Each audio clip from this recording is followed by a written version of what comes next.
Today is due day 225, the donut shop and the gym. So every morning I am faced with this significant decision that basically encapsulates my daily struggle. Choice between the donut shop and the gym.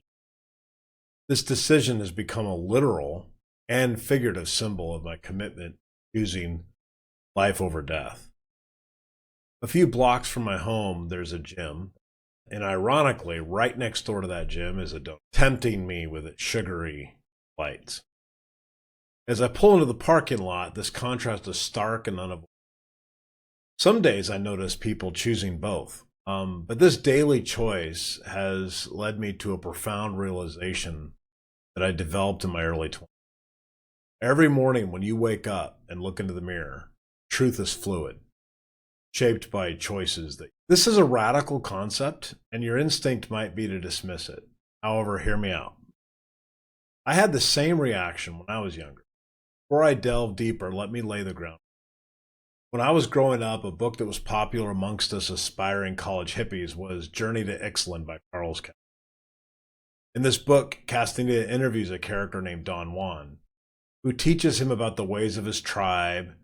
Most of the college kids were interested in his experimentation with peyote in this book. But amidst all those psychedelic experiences, the thing that really resonated deeply with me was Don Juan's teaching to Mr. Castaneda that personal past does not exist. At first, I thought this idea was absurd. Of course I have a personal past. It's very real. I am marked, uplifted, scarred, and sometimes even damaged by what happened to my past.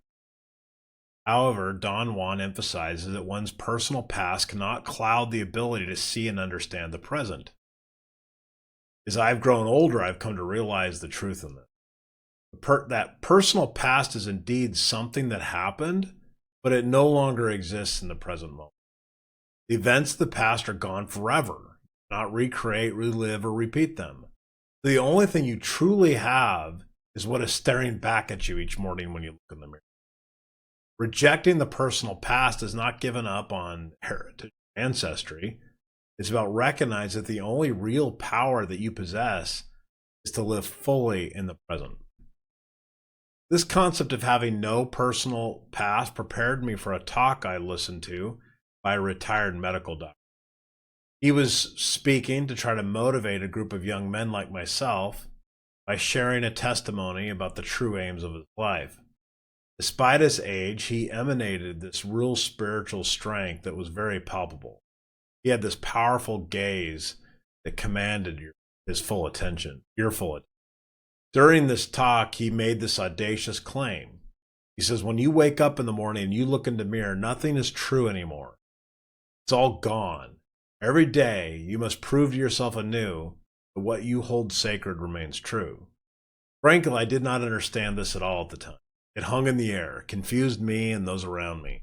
We exchanged puzzled looks, shrugged, and dismissed this as a bit of wisdom from some old eccentric old man.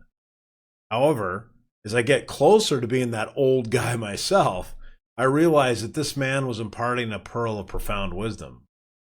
And I regret from not really having the ears to hear.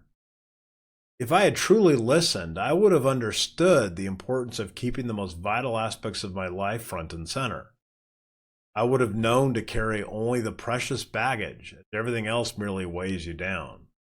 I would have grasped the significance of reaffirming my core beliefs, the course that I wish to navigate each and every day. I would have appreciated the power of personal resolve, not taken for granted the truths that I hold dear.